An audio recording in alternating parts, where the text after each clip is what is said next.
What is going on, everybody? We are set up today. We're gonna go get some trout. Got my poles here. I got my fishing Ziploc bag ready to go, and no boat yet, but my buddy Fishdaddy Joe's on his way here. So I went out yesterday and caught some, or didn't catch anything, but we were just out around in a boat ride, kind of just tinkering, messing with the sightseeing, really, and came across a bunch of trout. So we are going to go out and see if we can put some of those trout in the cooler. And by a bunch, I probably saw 80 to 100 of them. What's up, Joel? Not much. And here's my chariot. It has arrived, and the plan is we're going to bring them back, and my little fire pit that I have here, we're going to fire this bad boy up, and we are going to kind of just pan fry the trout kind of on an open fire. Do some baked potatoes maybe, or something, maybe a veggie. But we got pretty good incoming tide, and we are pretty much ready to roll. Joel's got it. Aren't you my charter? You didn't bring any poles again? I did. I got my little fancy redneck rod holders right over there. So you heard me say to Joel, aren't you my guide today, joking? But the fact is we both guided in this area for well over a decade, and we both loved it. We loved the friendships and relationships we've made with our clients, and the many other joys that come with guiding. Yep. But today was a reminder of really how nice it is to go out as friends and not guides and enjoy a day on the water, because we missed a lot of that over the years once we really became serious with guiding. And today was a true reminder of how blessed we are to spend time on the water here up in Central Florida and in the Keys, and just enjoy it. So I just kind of wanted to talk about that a little bit. We touch on it more later in the video, so enjoy.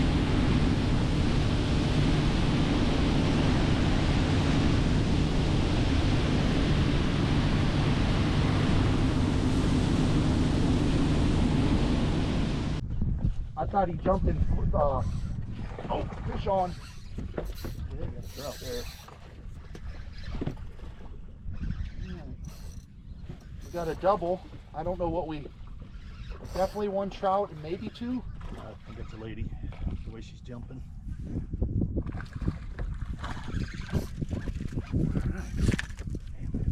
I think we got our first one of the day. Do we got our second? No, ladyfish. So these guys, everyone, so what was it? They're 15 to 19 inches. Where's your measure on this, Joel? That's a good question. That's a tarpon right there. It's a baby tarpon. Let me search on that. So these guys got to be 15 to 19 inches. One of them can be over 19 inches, and in our region, we're allowed to have 5. We're in Florida here. The region north of us, they're allowed to have 3.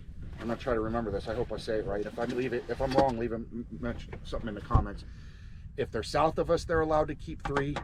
Straight across the state in like the Daytona area, they're allowed to keep 2. And then up in the northeast part of Florida, they're allowed to keep 5. So I guess they study it, and it depends on the population. This guy's a keeper. Barely, but he is. So 15, he's 15 and a quarter if you. These for like $2 or $2.50 a piece, and I'd buy just a shipload of them. All right, well, we're waiting for the tide to turn, guys. So we came out to one of Joel's little secret spots here where it's always loaded with bluefish, which we don't really like to eat them, but they sure are fun to catch. So we took these top waters and took the front treble hook on, and I'm going to leave this here in the water for a second, and you can just see bluefish after bluefish swimming by. I don't know if you could see it in with this camera, but I'm just going to pitch this out just a little bit. Joel's bringing his in too. There he goes. Joel just got hit. Oh, now they're hitting that bit. Oh, there we go.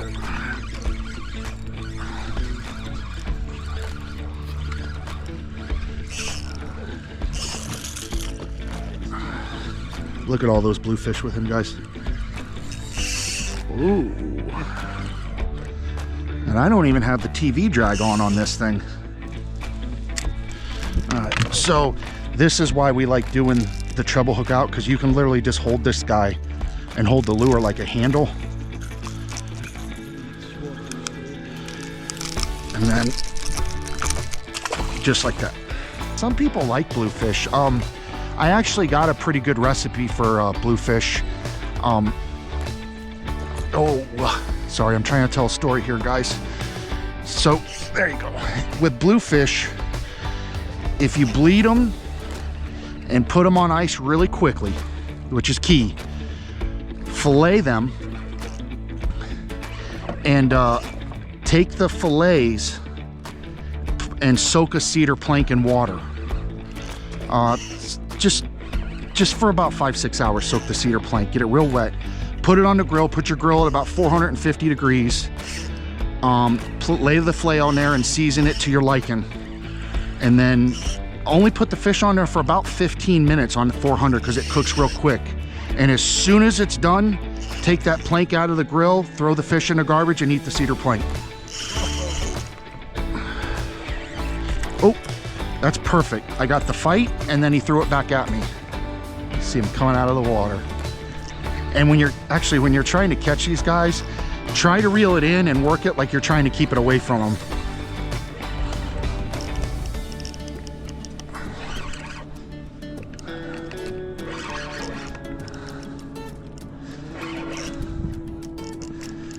But try that recipe. I think you'll like the cedar plank.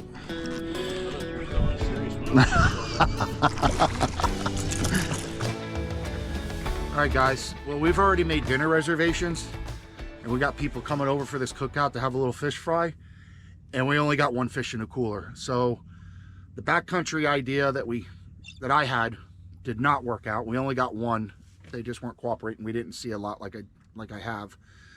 So we moved out a little bit to some spoil islands, and we're gonna see if we can save this. So let's see what we can do.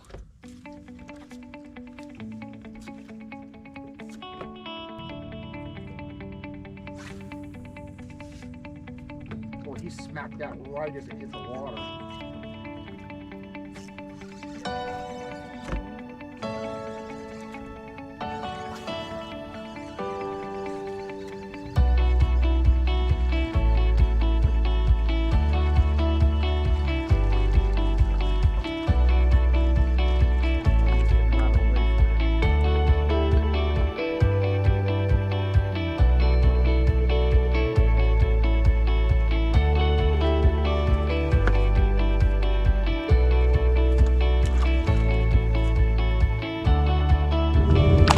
Whoa, he wasn't a keeper.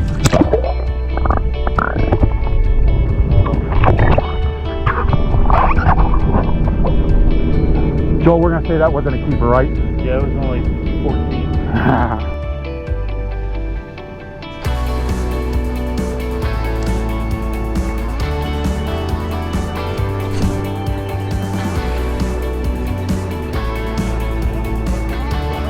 Very close to the rocks. Like I was considering bringing it in quicker.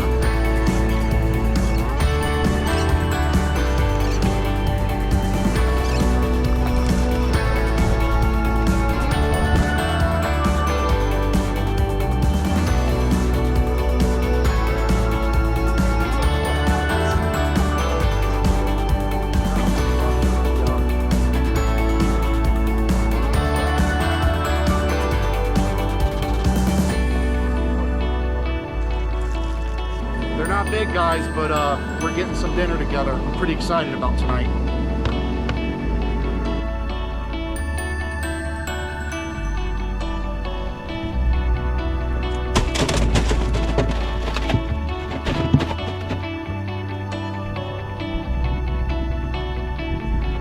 All right, this is it. Last cast.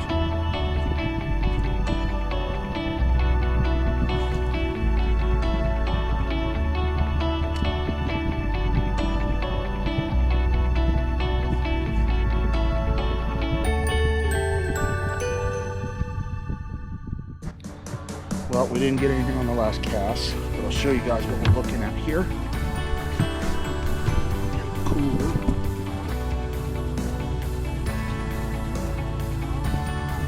7 in there. Put a nice batter on them and fry them on a cast iron skillet and on an open fire with some baked potatoes, and I think it's going to be a good meal.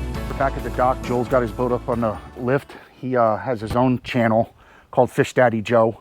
You'll have to check that out. I'll put it in the description. Joel just told me a little secret that the quickest tip to cleaning blood off a boat is to have somebody else do it. So he's showing me how it's done because I'm over here and he's scrubbing the blood off. But I'm going to be finishing cleaning these fish. I'm not real happy with these fish. I mean, I'm happy with them. We got 7 and we're going to have a good fish fry tonight. But I really like to let them get really, really cold. For one, that makes them really easy to clean. These aren't bad. I mean, they're firm. When trout are fresh and if they're soft, they're nearly impossible to clean well. But these are just firm enough that I'm able to get some good fillets off them. So we had a good day. We're gonna clean these things up, prep them, and cook them on the open fire at the house. So I'll finish this stuff up and we'll talk a little bit about the day, what worked, what didn't work, what we were happy about, what we weren't happy about, and then see how it works out on the fire pit. I've never done it before. Cast iron skillet over an open flame, and I'm going to do some baked potatoes on that open fire too, wrapped in foil. So we'll see how it goes. I think it's going to be delicious, but we will see you at the fire pit. Just want to go over the prep work before we get out to the bonfire and start cooking this. My fish that you saw me clean earlier, it's cut into pieces. I got milk on it. That's what I use as a binder. This House Autry seafood breader is a family favorite of ours. You don't have to add any seasoning to it. You take it out of the grease and it's ready to go, unless you want tartar sauce or ketchup or whatever, but it's really good. And then I usually, if I'm frying, I use canola oil. Some people don't approve of that, but and here's my leftover foil. I just wanted to show you the process. My baked potatoes, I scrubbed them clean, poured some oil over them in the sink, seasoned them with this Kinder's blend of salt, pepper, and garlic, and just sprinkle that over it. When I bake it, I usually don't cover them in foil, but since I'm putting them on the fire, I'm going to wrap them in foil, throw them in there well ahead before I do the fish, and they're probably going to give it, I don't know, really close to the heat, probably 30 minutes. Then I'll put it on indirect heat for 15 to 20 minutes, and hopefully it's done, but we'll find out. All right, guys, we're here at the fire. Like I showed you before, I got the potatoes baking on the fire. I'm still not 100% sure this is going to work out, but it really seems like a cool idea. So we're just going to let them take their time. I think I'd rather have the potatoes overdone than underdone, so we're just going to let them do their thing. But I wanted to sit down and talk with Joel while we're doing this, and his oil's getting hot about today. And you and I haven't done this in a long time. Nope. Long time. Way too long. And it kind of became a thing. Joel and I've both guided here for over a decade. We've been going to the Keys together for over a decade, but longer than that. But right now we're here in Hernando Beach, and this is where we kind of cut our teeth guiding.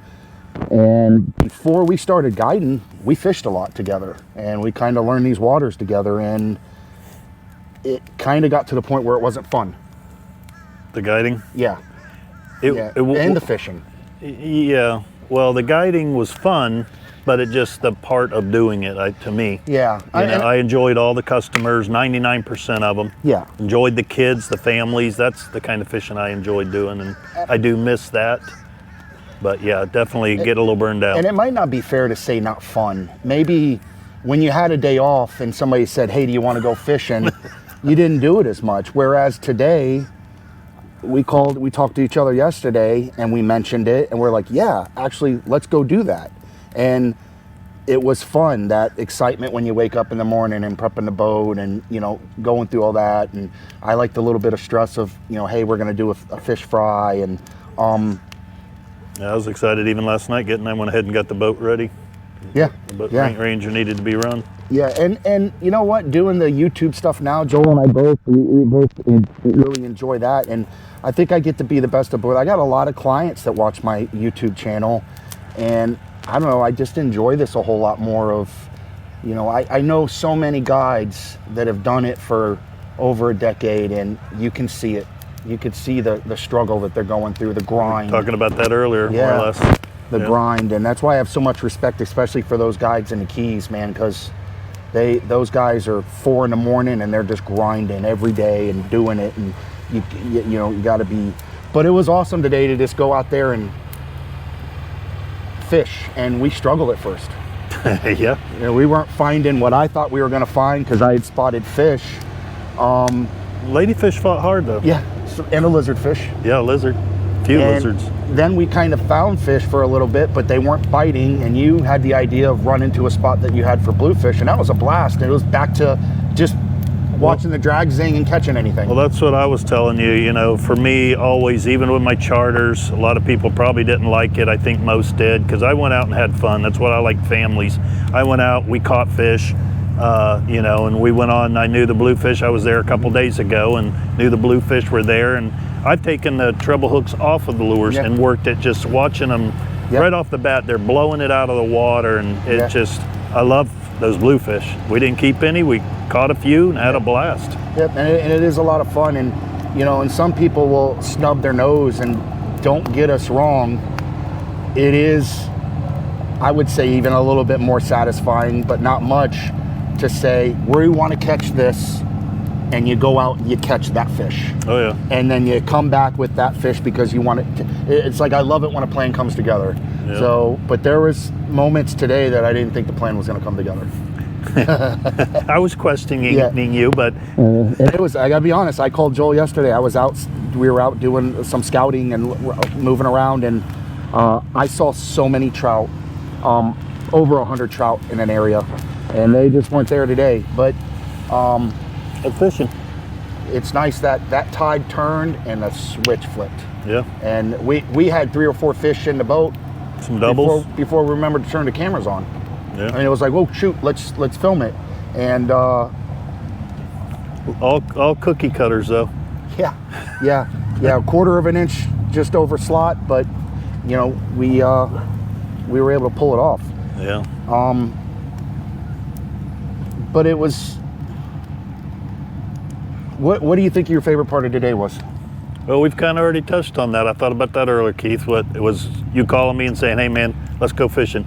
Because you and I, if we go fishing, we wouldn't have caught nothing today. We'd have been grumbling about it. But we went out, we fished, had a good day. Yeah. But no problems with the boat. Knock on wood.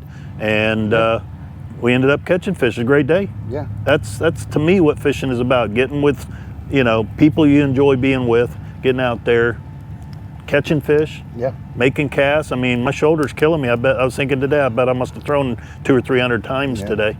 But and that's the joy. That's the beauty of a good guide. Because how many times do they do that for family after family, and put people on it? And I think they lose out on some of that fun because it's their everyday thing. But for us, we got to go back to that, and I think that's why I'm liking YouTube land a lot more than guiding, because I get to do it for me. You know, I get to do it for us and have that fun. And you know, we used to fish for fun together, and we got to do it again. And man,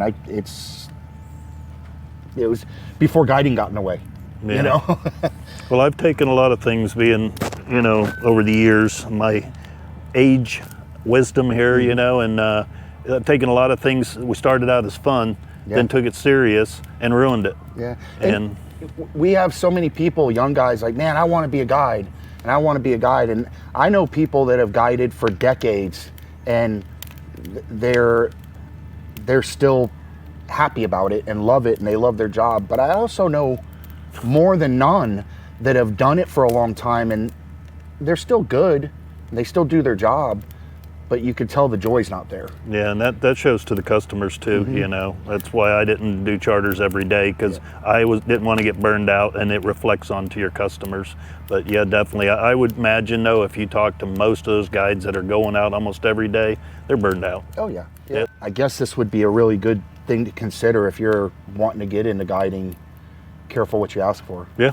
You know, because you just might get it and you might lose the fun in it. So take that into consideration. Awesome job, very satisfying. I have friends for life because of guiding, that I still talk to daily. Not daily, but weekly. You can back me up on this. I guarantee there are a ton of kids out there that are never going to forget that day. Oh yeah, their first shark, their first redfish, their biggest, first trout, their most. Yep. Yep. Their first fish, you know, And I remember that, you know, I remember them saying thank you, and we just wanted to talk about that, and I wanted to go over that and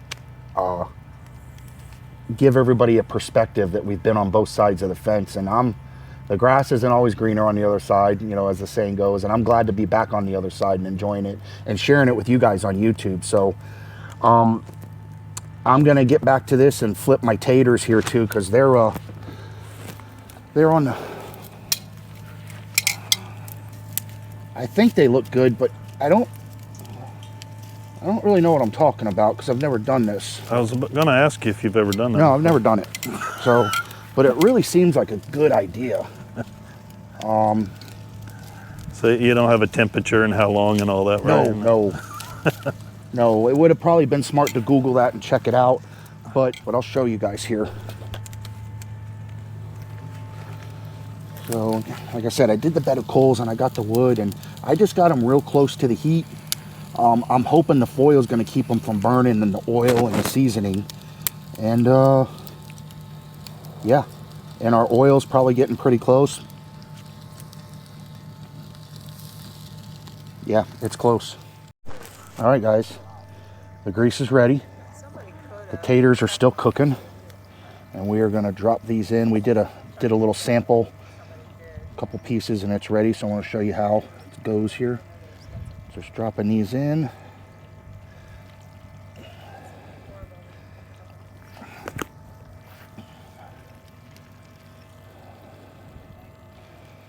Like so, and this is the house archery breading that I showed you earlier. Milk is the binder, soaked it in milk a little bit so this batter sticks to it. Set these in here, and I'm gonna let this grease do its thing. We actually got a little bit of a breeze, and I think it cooled it down just a little bit, but it's still bubbling, it's still going. So we're gonna let these do its thing. I'm gonna flip them in there in a little bit, and I'll show you when we pull them out. We got the taters and the fish cooking, and the sky's giving us a pretty good show also. Got a little bit of cloud cover out there, so when that sun sets, man, those the colors that you get reflecting off the clouds, it's just unbelievable. But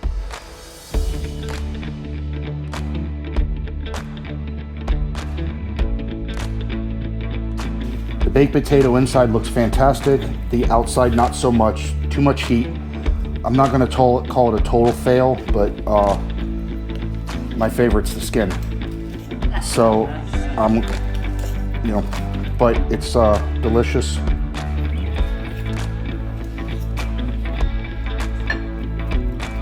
Yeah, I'm happy with that. Did your traditional sour cream, bacon, cheese, butter, and the trout.